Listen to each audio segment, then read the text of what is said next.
What is up, friends? I cannot believe it's been a year already since the last CrossFit Games Open.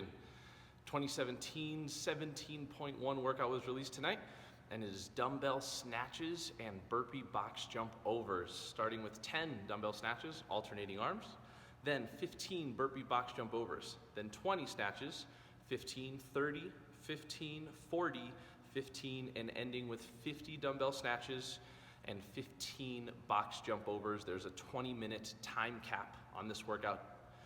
What we're going to be talking about today is strategy. Number one word, and this one is going to be pace.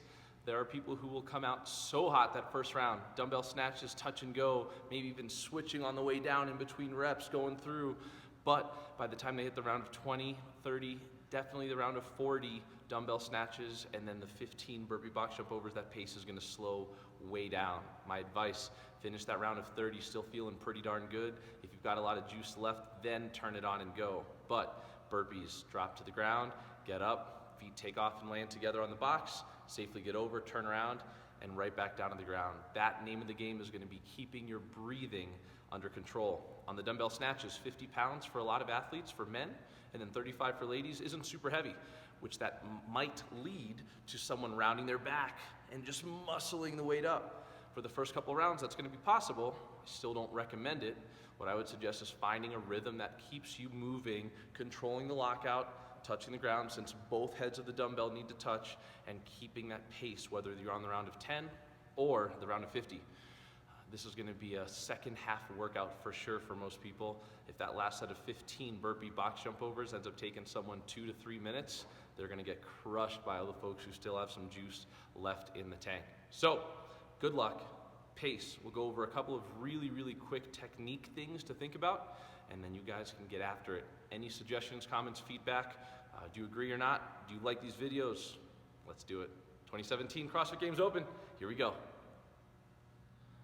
All right, for the dumbbell snatches, dumbbell will start on the ground. Each rep ends at a full lockout overhead. This hand cannot be touching your body. So, while some people usually will use assistance from that other arm, especially when they get tired, not this year. What we're going to see from the fastest athletes is actually switching hands with the dumbbell in midair on the way back down. I'm going to consider that an advanced movement. If that's not something you think you'll be fairly good at, just take your time. So, with the lockout overhead, boom, this is what that transition could look like. As long as you're not bouncing the dumbbell, those are going to be fine. However, if you're spending time fumbling on the ground with the dumbbell, that's going to end up taking up a lot more time and energy. So, if that doesn't work for you, do your rep, take a second, and switch. Personally, I like the palms facing in towards the opposite side of your body, because then it's ready for the next handle to be grabbed by the other hand. If that doesn't work, or if you know you need to go slower, I would suggest turning the dumbbell that way so it's more like a barbell snatch. So from here, boom, and then I can get set again. As I said before, most common thing when we get tired is going to be this guy. Try your best to avoid this.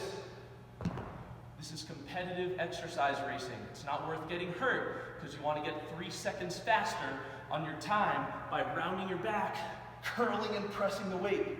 Not worth it. So, hips when you can, fast lockout overhead. Don't use that other arm for balance. From here, 1, 2, or 3. That one wouldn't have counted.